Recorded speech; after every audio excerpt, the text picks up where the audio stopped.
How are you guys all doing today? Welcome back to the GSMC Chip Shot Football Podcast, brought to you by the GSMC Sports Network, and I'm your host, Manny Maradiaga. Today, on October 29th, here a Tuesday, officially through the entirety of Week 8, and it concluded with a pretty good game last night to maybe a lot of people's surprises between the Steelers and the New York Giants. The Steelers ultimately holding on for the victory, so we're going to go over everything we saw in that game, plus going over some more of the Week 8 games in today's show. The Eagles getting a big win over the Bengals, the Cardinals getting a last-minute victory over the Dolphins, as well as touching on a couple of subjects regarding the Houston Texans and the Indianapolis Colts. So make sure to stick around for that. That'll be something to look forward to. But also, before we get started, like I always do, I'd like to remind you guys, if you guys want to be involved with the show in any which way, any questions, comments, or opinions you'd like to share on anything we say or anything that's on your mind about the NFL, please don't hesitate to do so. Your input is a big part of what makes this show great, so we always thrive on your energy and insights to make this show better with your guys' involvement. So now, if you want to make it absolutely sure that your message stands out and gets featured on the show, there's an easy way to do that, just by using the new Super Chat feature. Just click the $ at the bottom of the chat box to send in your Super Chat, and that way it guarantees that your message gets read on the air, it's featured on the show, and we can carry the conversation on maybe in a different direction. And it's always a fantastic way to support our channel and our content, so we are always appreciative of you guys for doing that. And go ahead and let us know what you're thinking. Hit the Super Chat button, and let's keep this show as exciting and as interactive as possible. So with that now out of the way, we can start talking about some football. Yesterday, between the Pittsburgh Steelers and the New York Giants, right? The overall sensations of victory for the Steelers, they go to 6-2. They extend their home Monday Night Football win streak last night on a 22-game win streak there for the Steelers on Monday Night Football at home, as guaranteed as a victory as you think, right? With that long of a streak, I think extending back to 1991, if I'm not mistaken. But in yesterday's game, a 26-18 victory over the New York Giants. The Steelers now go into their bye week this upcoming week at 6-2 and in first place solely of the AFC North, while the Giants, on the other hand, fall to 2-6 with a lot of self-deprecating, self-harming events in this game that, you know, they almost reached a point where you thought, you know, hey, like they could get something going, but it was always a penalty, offensive penalty, and things like that that just halted any sort of momentum, in my opinion, just from watching the game. The Giants, put up a good fight, and we mentioned in the preview that, this Giants team is oddly enough, like, pretty good on the road.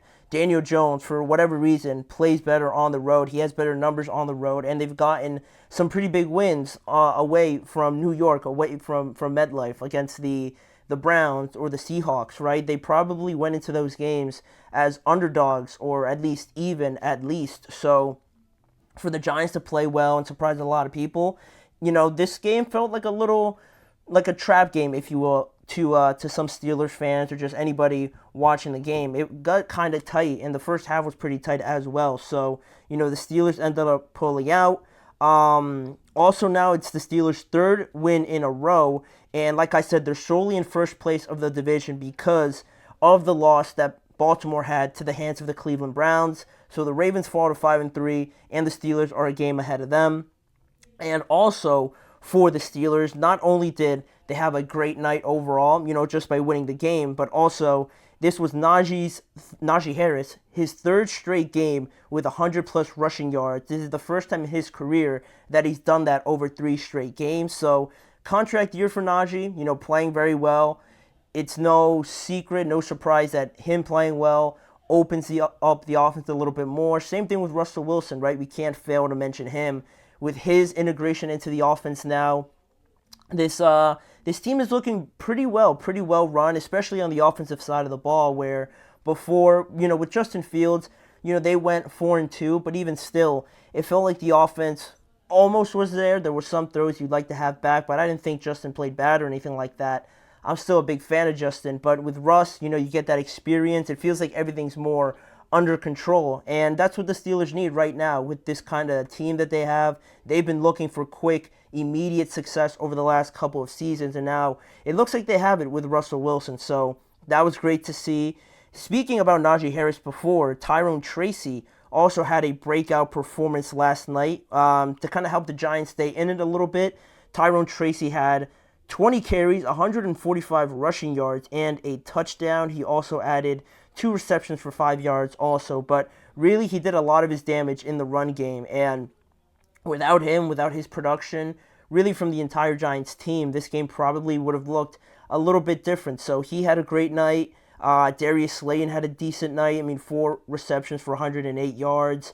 Malik Neighbors, 7 receptions for 71 yards. He definitely needed to get more involved. Like we mentioned also, after the game against Philly, where he wasn't really involved in the game too much, it really was a struggle to get him the ball. But he was very involved now.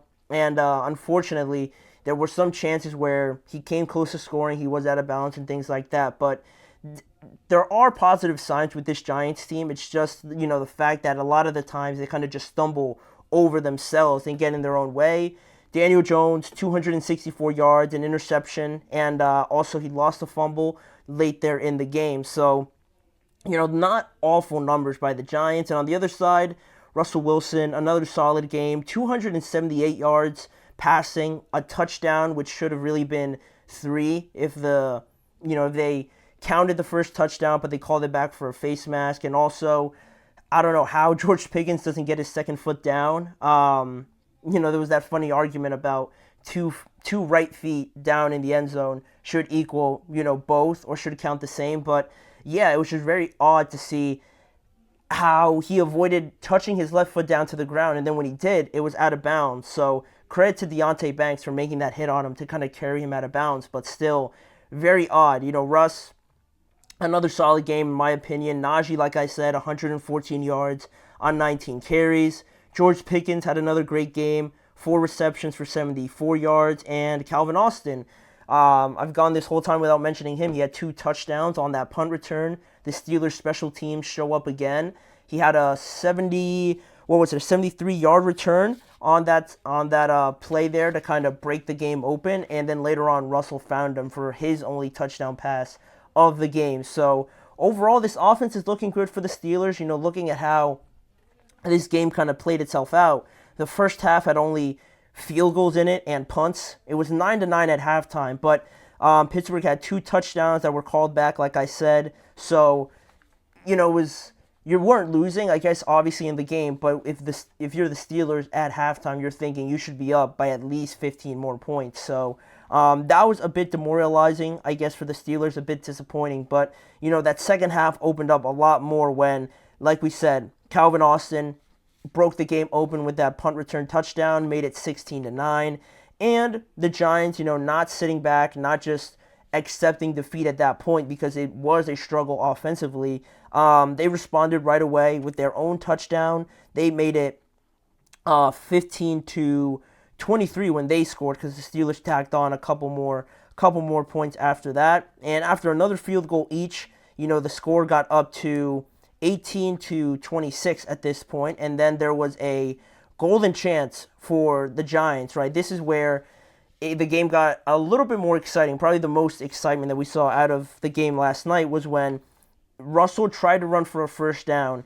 The Giants forced the fumble, and they recovered it, and they were right there, right in the red zone or just outside the red zone. And, you're kind of thinking, like, for Russ to make a turnover, for Russ to make a mistake, obviously unintentional, but still, the Giants now have a chance, only being down 8 points. This was a great chance for them, but they squandered that opportunity, or really I should say, TJ Watt, just being the monster that he is, has a one-on-one matchup for whatever reason you couldn't explain or give a valid reason why TJ would ever be one-on-one. He beats Illuminor, the right tackle, and he strip sacks Daniel Jones, and right away he gets the ball back. So, the Giants squandered that opportunity on a great play by TJ, but even still, they forced the Steelers to punt the ball, and they had a chance there towards the end. They were making some pretty big gains on the passing game as well in their last drive, but ultimately, again, it was a bad throw by Daniel Jones, sailed over the head of Devin Singletary, and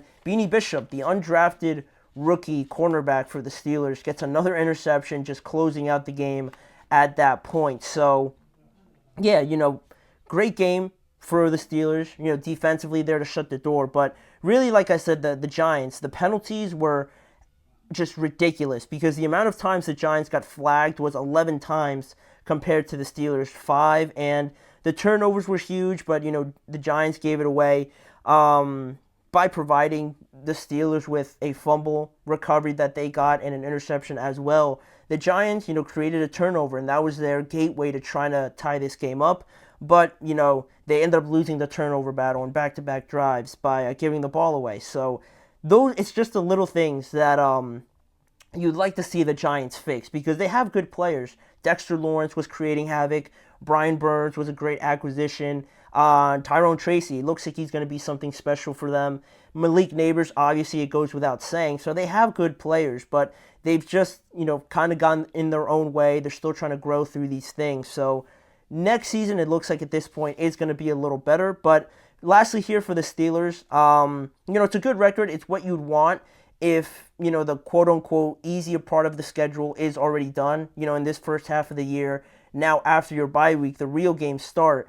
You're going to take the wins whichever way you can get them. And honestly, if it wasn't for those 2 losses to the Colts and the Cowboys, which arguably the Steelers should have won, you could make a case that they could be undefeated. Again, with that caveat that, who have they played? And that's fair because they haven't really played too many great teams. That's for the second half of the year. So the Steelers are looking good. They're feeling good. Their offensive line's playing better. Najee's having a great year. Russell Wilson looks like he has been always the answer. He's just been hurt. And the defense is allowing less than 20 points per game.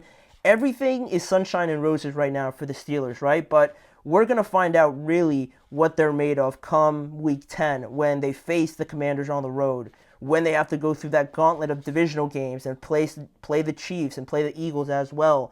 There's going to be some great games if the Steelers are a true contender. So they have the opportunity to do it. They have it out in front of them, and they have a good cushion here as well, going up to 6-2, being in first place in the division. It's hard to imagine a better scenario that you're walking into this gauntlet of games, right? It could be a lot worse. You could be in third place. You could be 500 right now, and these games become so much more important. But it was good for them to kind of figure out what kind of team they are a little bit here through the first half, find out that Russ maybe is the guy going forward, at least for this season. And, defensively, you kind of got more of an identity of who you are. So the next half of the year is going to be great for the Steelers. But for right now, I think they're in a great spot, as good as they would have imagined in this first half. So hard to get mad over that. They got a good win yesterday, and now we won't see them for about a week, over 2 weeks now, with their bye week coming up. But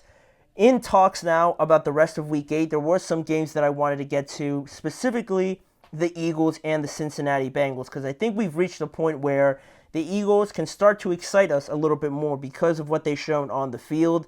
We're going to go over what we saw in that Bengals game and why it was so lopsided and just the positives overall for the Philadelphia Eagles. So we'll be right back. You're listening to the GSMC Chip Shot Football Podcast.